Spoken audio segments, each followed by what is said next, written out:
Welcome back, everyone. Let's jump right into today's explainer. We're taking a deep, really focused look at sizing 5 kW inverters, specifically for workshop power tools. And look, we're moving way beyond those simple, flashy watt labels you see on the side of the box. Because if you've ever worked in a real workshop, you know the problem usually isn't the steady running load, right? The real problem is the startup surge. So we're going to use some actual electrical math today to figure out exactly why these 5 kW inverters fail in real-world scenarios, and more importantly, how we can engineer these systems correctly and safely. Here's what we're covering today. First up, the continuous wattage trap. Then we'll look at the startup surge reality. From there, we'll tackle the danger of DC current, move right into sizing for workshop safety, and finally, we'll wrap the whole thing up with the headroom rule. All right, let's get into it. Okay. Picture this. You've just installed a brand new inverter.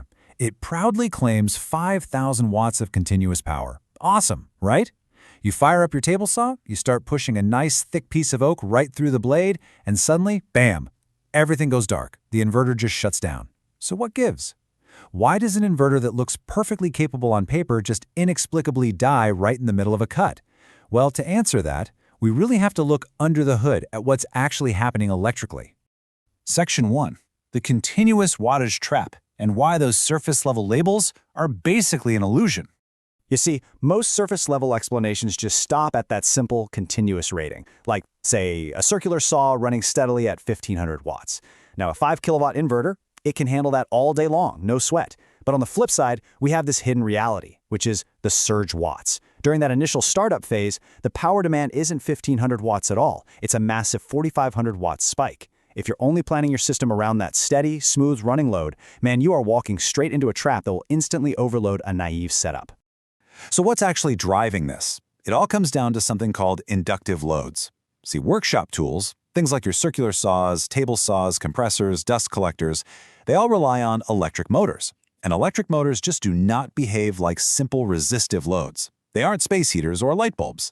These motor-driven tools have to draw an extremely high startup current. They create this temporary load that can easily be 2 to 5 times larger than their rated running watts. Just think about that fraction of a second when a heavy motor is fighting to overcome inertia and start spinning. It stresses an inverter in a way that a simple glowing heater element literally never will. Moving on to Section 2, the startup surge reality, the hidden iceberg of simultaneous loads. Let's think about how this actually builds up in a real working shop. Say your circular saw is running nice and smooth at 1,500 watts. At this point, the system is totally stable. But, workshops are dynamic. Right as you're making that cut, maybe the shop vacuum kicks on. Boom, the demand spikes. And then, the absolute worst-case scenario hits, your air compressor automatically cycles on to refill its tank. Suddenly, your inverter isn't just dealing with one tool anymore. It's getting hit with a massive combined simultaneous surge. These overlapping startup events create this compounded demand that can just instantly trip the inverter's protection circuits.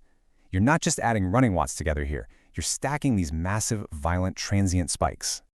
Which brings us to Section 3, the danger of DC current. This is where the math gets dangerous. Okay, we really have to rely on some fundamental electrical math here. Don't worry, it's simple. Power equals voltage multiplied by current, or P equals V times I. This is a strict physical law. You can't cheat it. If the power demand, meaning that massive surge load from your overlapping tools, goes way up and your battery voltage is fixed, well then the battery current has absolutely no choice but to climb dramatically to compensate. You're asking for immense power from the battery bank, and doing that requires moving a massive, massive amount of current. 417 amps. Just let that sink in for a second. If you try to pull a full 5,000 watt load from a standard 12-volt battery system, that is the absolutely terrifying amount of continuous current you are drawing. 417 amps is an enormous, literally fire hazard level of current. I mean, we're talking enough current to physically melt cables and trigger terrifying arc flash events if a single connection fails. When you're dealing with heavy industrial workshop loads, trying to stick with a 12-volt architecture isn't just inefficient, it can quickly become downright dangerous. So here is exactly how we solve that problem. Let's look at the exact same 5,000 watt load. On a 12-volt system, like we said, it draws that scary 417 amps. But on a 48-volt system, it only draws about 104 amps, right? By quadrupling the system voltage, we slash the current to just a quarter of what it was. This is the exact reason why serious heavy-duty workshop setups absolutely must upgrade to 48-volt architectures. Lower current means manageable heat, way less voltage drop, and just a vastly safer system overall. Because think about it, if you don't manage that current, you are setting off a rapid-fire domino effect. First, the motor surge spikes the current demand.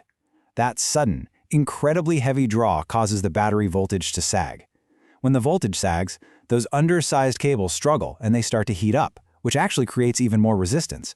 Finally, either the lithium iron phosphate battery's internal management system, the BMS, detects the massive current and cuts off to protect the cells, or the inverter itself hits its low voltage disconnect and shuts down completely. It's a total chain reaction of failures, and it all starts from just one single surge.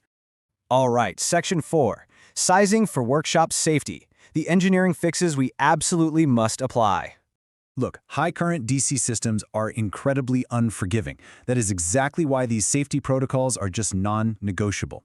First off, short, thick, appropriately sized cables are absolutely mandatory if you want to prevent voltage drop. Second, you have got to prevent loose terminals and bad crimps. High-resistance connections generate a ton of heat under load. Third, always install your fuses directly next to the battery's positive terminal. At these power levels, a short circuit releases enormous fault current, so the fuse has to protect the entire length of that cable. And finally, never design your system to operate continuously at 100% of its rated capacity. You also really can't cheap out on the inverter waveform itself. Modern workshop equipment requires a pure sine wave inverter. It gives you smooth operation and, crucially, reliable startup.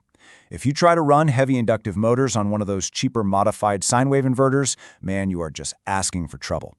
The harsh, blocky steps in a modified wave increase motor heating, they reduce your startup torque, cause extra vibration, and honestly put severe stress on the sensitive electronics hidden inside modern tools. Pure sine is an absolute necessity here for sure. It is not a luxury. And finally, Section 5, the headroom rule, sizing for growth and survival. Let's face reality for a second. Workshops slowly expand over time. Think about your own space. Today, it might just be a single table saw. But tomorrow, maybe you add a drill press. Then you put in some upgraded lighting. Next thing you know, you're buying a heavy-duty air compressor and a whole bank of battery chargers. If you perfectly size your inverter to exactly match your current loads with absolutely zero margin for error, your system is going to be obsolete and constantly overloading the very second you add a new tool. You absolutely must build breathing room into your mathematical models. Future growth really matters.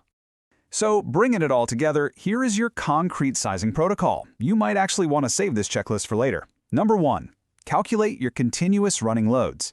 Number 2, estimate the realistic startup surge. And remember that 2x to 5x multiplier for the motors. Number 3, consider simultaneous startup stacking. What actually happens when the saw and the vacuum kick on at the exact same time? Number 4, calculate the DC battery current using the power formula and really try to lean towards 48-volt systems. Number 5, size your cables and fuse protection correctly to keep heat and fire risks at bay. And number 6, always leave yourself some inverter headroom. Again, do not run your setup continuously at 100% capacity. I want to leave you with a quick question to apply all this math to your own space. What tool in your workshop creates the biggest startup surge? Is it the table saw? Maybe a heavy air compressor? Or is it actually that massive shop vacuum? I want you to really think about the invisible demands that specific tool is placing on an electrical system. Because by understanding the true math behind inductive loads, surge stacking, and DC current, you can actually design a resilient, utility-grade off-grid system that won't just mysteriously leave you in the dark mid-cut. Thank you so much for joining me for this explainer, and I really hope this empowers you to build a safer, way more capable workshop.